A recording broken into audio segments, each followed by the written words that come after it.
वालेकुम स्टूडेंट्स, मैं हूं आपका इंस्ट्रक्टर आतिफ नसीम और ये है आपका YouTube channel science made sensible. Trigonometry का लर्निंग ऑब्जेक्टिव हमने स्टार्ट किया है। आज हमारा लेक्चर नंबर 2 है ट्रिग्नोमेट्री पर और आज के लेक्चर में कुछ और फार्मूलाज की तरफ बढ़ते हैं जो फार्मूलाज हमें आगे फिर ट्रिग्नोमेट्रिक इक्वेशंस के सॉल्यूशन में बहुत ज्यादा हेल्प करेगी।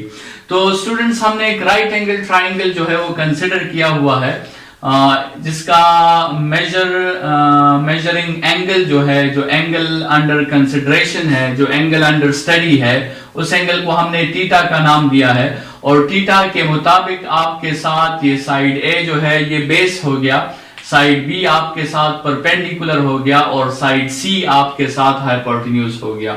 स्टूडेंट्स, ये राइट एंगल ट्राइंगल है क्योंकि इसमें एक एंगल की वैल्यू आपके साथ 90 है और अगर हमें x की वैल्यू फाइंड करनी होगी तो हमें 90 से ये थीटा एंगल माइनस करना होगा। So this third angle x जो है this is 90 minus theta. Students, जैसे हमने ऑलरेडी बात की कि आपके साथ जो ट्रिग्नोमेट्रिक रेशियोज हैं या जो ट्रिग्नोमेट्रिक फंक्शंस हैं ये हमेशा एंगल पर अप्लाई होते हैं। तो जब भी आप ट्रिग्नोमेट्रिक रेशियो फाइंड किया करें तो जहन में उस एंगल के बारे में जरूर सोचा करें कि किस एंगल की आपने रेशियो फाइंड करनी है। देखिए स्टूडेंट्स, आप ट्रिग्नोमेट्रिक रेशियोज थीटा पर भी अप्लाई कर सकते हैं, आप ट्रिग्नोमेट्रिक रेशियोज एक्स पर भी अप्लाई कर सकते हैं, आप ट्रिग्नोमेट्रिक रेशियोज 90 एंगल पर भी अप्लाई कर सकते हैं। ठीक है, ये आपकी चॉइस है क्योंकि आप जो भी एंगल होगा आप उस पर ट्रिग्नोमेट्रिक रेशियोज अप्लाई कर सकते हैं। स्टूडेंट्स, मैंने यहां पर 3 ट्रिग्नोमेट्रिक रेशियोज थीटा पर अप्लाई की हैं और 3 ट्रिग्नोमेट्रिक रेशियोज मैंने एक्स पर अप्लाई की है जिसकी वैल्यू असल में 90 माइनस थीटा है। इन रेशियोज को जरा देखें। सबसे पहले थीटा पर हम 3 ट्रिग्नोमेट्रिक रेशियोज अप्लाई करते हैं, साइन थीटा, कॉस थीटा और टेंजेंट थीटा। साइन थीटा, चूंकि थीटा एंगल अंडर कंसिडरेशन है so we will use these sides. ठीक है, sine theta is perpendicular by hypotenuse so B by C, cos theta is base by hypotenuse so a by c and tangent theta is perpendicular by base so b by a। Clear, आपके साथ आसान सी ratios हैं उसको हमने mention कर ली। अभी यही 3 ratios students हम x के लिए निकालना चाहते हैं। स्टूडेंट्स, x के लिए मसला थोड़ा सा मुख्तलिफ हो गया है। x के लिए आपके साथ b जो है वो बेस बन गया है और a जो है वो आपके साथ परपेंडिकुलर है और C आपके साथ वही हाइपोटेन्यूज है। ये उस वक्त जब बेस x साइड आपके साथ एंगल अंडर स्टडी होगा। अगर x को हम स्टडी करेंगे तो उसके मुताबिक B एडजेसेंट है वो बेस बन जाएगा, A अपोजिट है वो परपेंडिकुलर बन जाएगा और हाइपोटेन्यूज की डिफिनीशन तो आपके साथ हमेशा क्लियर होती है, the side opposite to 90 angle is hypotenuse. तो साइन x या sine 90 minus theta is perpendicular by hypotenuse so a by c। इसी तरह cos 90 minus theta is base by hypotenuse so b by c और tangent 90 minus theta is perpendicular by base so a by b। Students, ये formula जब हमने mention किए तो यहां पे आपको ये बात बहुत जबरदस्त क्लियर हो गई होगी कि साइन थीटा की जो वैल्यू है वो cos 90 माइनस थीटा की भी वही वैल्यू है, cos थीटा की जो वैल्यू है sin 90 माइनस थीटा की भी वही वैल्यू है और टेंजेंट थीटा की जो वैल्यू है टेंजेंट 90 माइनस थीटा की भी आपके साथ वही वैल्यू है। सॉरी, ये वही वैल्यू नहीं है, ये अगर हम जो है ये तो एक दूसरे के रेसिप्रोकल्स हो गए। अगर हम इसके लिए कोटेंजेंट 90 माइनस थीटा फाइंड कर लें, कोटेंजेंट 90 माइनस थीटा जो कि टेंजेंट 90 माइनस थीटा के अपोजिट होगा, तो कोटेंजेंट असल में बेस बाय हाइपोटेन्यूज है तो बेस बाय परपेंडिकुलर, तो बेस बाय परपेंडिकुलर आपके साथ b बाय a आ जाएगा, b बाय a। ठीक है, तो यहां पे आप देख लें टेंजेंट थीटा और कोटेंजेंट 90 माइनस थीटा आपके साथ इक्वल है। स्टूडेंट्स, इसका क्या मतलब है? इसका मतलब ये है कि अगर आप इस एंगल के लिए साइन फाइंड करेंगे या आप इस एंगल के लिए कॉस फाइंड करेंगे, दोनों से आंसर सेम आएगा। या इस एंगल के लिए आप कॉस फाइंड करें और इस एंगल के लिए आप साइन फाइंड करें, दोनों से आंसर सेम आएगा। या इस एंगल के लिए आप टेंजेंट फाइंड करें और इस एंगल के लिए आप कोटेंजेंट फाइंड करें, दोनों से आंसर सेम आएगा।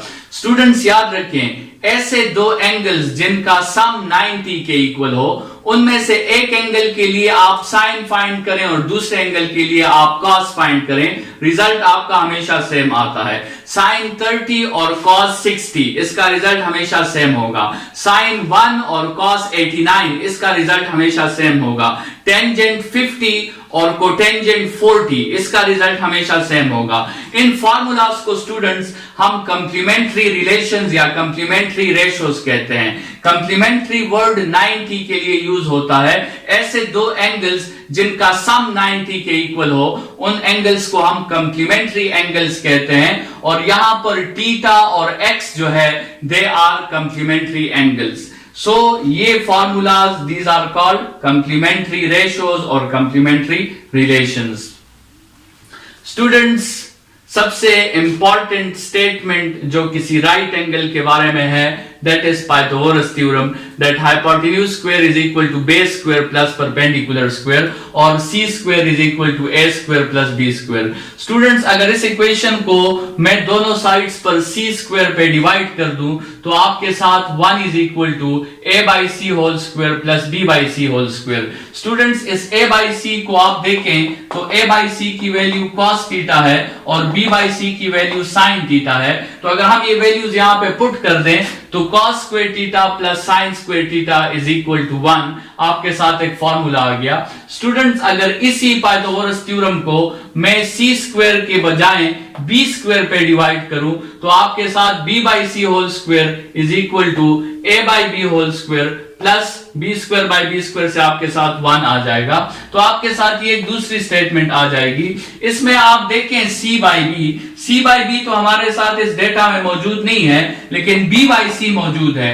तो b बाई सी का हम रेसिप्रोकल लेकर इस साइन की जगह कोसिकेंट लिख लेते हैं, क्योंकि हमें पता है कि साइन का रेसिप्रोकल कोसिकेंट के इक्वल है। इसी तरह यहां पर आपके साथ a बाई बी तो मौजूद नहीं है, लेकिन b बाई ए मौजूद है।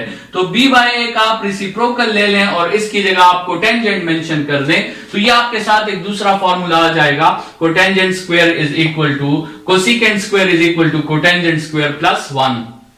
इसी तरह स्टूडेंट्स, अगर इसी स्टेटमेंट को मैं a स्क्वायर पे डिवाइड कर दूं तो आपके साथ c by a whole square is equal to 1 plus b by a whole square आ जाएगा। c बाई ए तो आपके साथ नहीं है, a बाई c है, तो इसका रेसिप्रोकल लेकर इसको सीकेंट कह दें। और इसी तरह b बाई ए जो है वो हमारे साथ मौजूद है, दैट इज टेंजेंट। तो आपके साथ एक दूसरा फॉर्मूला आ जाएगा, secant square theta is equal to 1 plus tangent square theta. Students, इन तीन फॉर्मूलाज को हम फंडामेंटल आइडेंटिटीज कहते हैं। ये जो तीन फॉर्मूलाज हमारे साथ आए हैं ट्रिग्नोमेट्री की, लेकिन ये तीन फॉर्मूलाज स्टूडेंट्स याद रखें कि ये सिर्फ आप राइट एंगल ट्राइंगल पर अप्लाई कर सकते हैं, ठीक है, क्योंकि इसकी जिस स्टेटमेंट से हमने ये फॉर्मूलाज निकाले हैं, that statement is called the condition for right angle triangles, which is called Pythagoras theorem, ठीक है। तो ये जो formulas हैं, these three formulas are called fundamental identities and they would be helpful while we are solving different types of trigonometric equations। वहां पर हम इन formulas का help जो है वो ले सकते हैं। स्टूडेंट्स, हमने पहले ही डिस्कस कर लिया था कि what is the difference between an equation and identity। Equation is only true for a specific values of variable and identity is always true for all the values of variable in real numbers, ठीक है। इसमें आप theta की कोई भी value put कर दें, आपको ये रिजल्ट हमेशा जस्टिफाई करके देगा। ये तीन फॉर्मूलाज आपको हमेशा रिजल्ट सेटिस्फाई करके देगी। Therefore they are one step higher than equation and one step higher than equations are called identities। Students, आपके साथ चार बहुत इंपॉर्टेंट लॉज हैं जिसको हम the fundamental laws of trigonometry कहते हैं। वो लॉज आपके कोर्स में शामिल नहीं है, लेकिन यहां पर इन लॉज को लिखने की जरूरत यह है कि इन लॉज से आप अपने लिए मुख्तलिफ किस्म के फॉर्मूलाज को चेक कर सकते हैं कि क्या वो फार्मूला ठीक है या गलत है। इसके अलावा आप इन लॉज से मुख्तलिफ किस्म के फार्मूलाज अपने लिए डिड्यूस भी कर सकते हैं। बहुत इंपॉर्टेंट लॉज हैं और इससे मुख्तलिफ किस्म के आपके साथ फार्मूलाज और भी निकल सकते हैं। ठीक है, इससे आपके साथ मेरे ख्याल में तकरीबन 300 to 400 फार्मूलाज इससे हमने और निकाले हैं, जिसको हम कहते हैं कि the formulas which are deduced from the fundamental laws. और इसका सिर्फ ये फायदा नहीं है, इससे आप और भी बहुत से ट्रिग्नोमेट्रिक के फार्मूलाज को चेक कर सकते हैं कि क्या वो फार्मूलाज ठीक है या नहीं। Those 4 laws are called the fundamental laws of trigonometry. एक साइन अल्फा प्लस बीटा का लॉ है, एक साइन अल्फा माइनस बीटा का लॉ है, एक कॉस अल्फा प्लस बीटा का लॉ है, एक कॉस अल्फा माइनस बीटा का लॉ है। स्टूडेंट्स, इन लॉस को कंप्लीटली आप याद रख लें। अगरचे एएस के कोर्स तक इसकी जरूरत नहीं है, लेकिन फिर भी मैं आपको रिकमेंड करूंगा कि आप इन लॉस को याद रखें। Sine alpha plus beta is sine alpha cos beta plus cos alpha sine beta. इस रिदम और अरेंजमेंट को समझें। Sine alpha plus beta sine alpha cos beta plus cos alpha sine beta. ठीक है, इसी तरह sine alpha minus beta sine alpha cos beta minus cos alpha sine beta. आपने cross में वैल्यूज लेनी है, साइन अल्फा के साथ कॉस बीटा और कॉस अल्फा के साथ साइन बीटा। और बाकी जब यहां प्लस हो तो यहां भी प्लस होगा, यहां माइनस हो तो यहां भी माइनस होगा in case of sine law. लेकिन cos alpha plus beta cos alpha cos beta minus sine alpha sine beta, cos alpha minus beta cos alpha cos beta plus sine alpha sine beta.